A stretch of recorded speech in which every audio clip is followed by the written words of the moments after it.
আসসালামু আলাইকুম রহমতুল্লাহি ওয়া বারাকাতুহু। সম্মানিত ভিউয়ার্স, আজকে আপনাদের মাঝে আমি একটি বশীকরণ মহব্বতের একটি তদবির নিয়ে আসছি।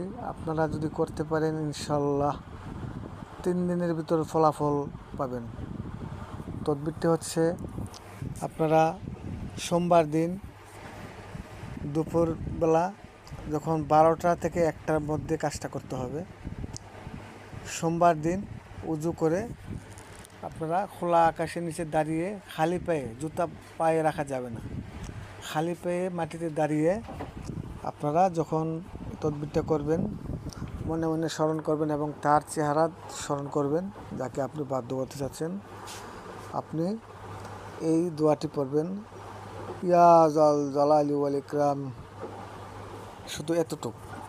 কতবার পড়বেন? আপনারা 33 বার পড়বেন। এভাবে আপনারা 3 দিন করতে হবে, সোমবার, মঙ্গলবার, বুধবার।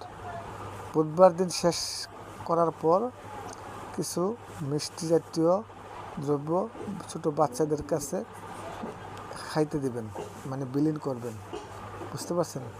তারপরে ইনশাল্লাহ যার জন্য আপনি তদবির করেছেন ইনশাল্লাহ দেখতে পাবেন সেই লোক আপনাকে না দেখে থাকতেই পারবে না। আপনারা করে দেখেন ইনশাল্লাহ। আসসালামু আলাইকুম রহমতুল্লাহি ওয়া বারাকাতুহু।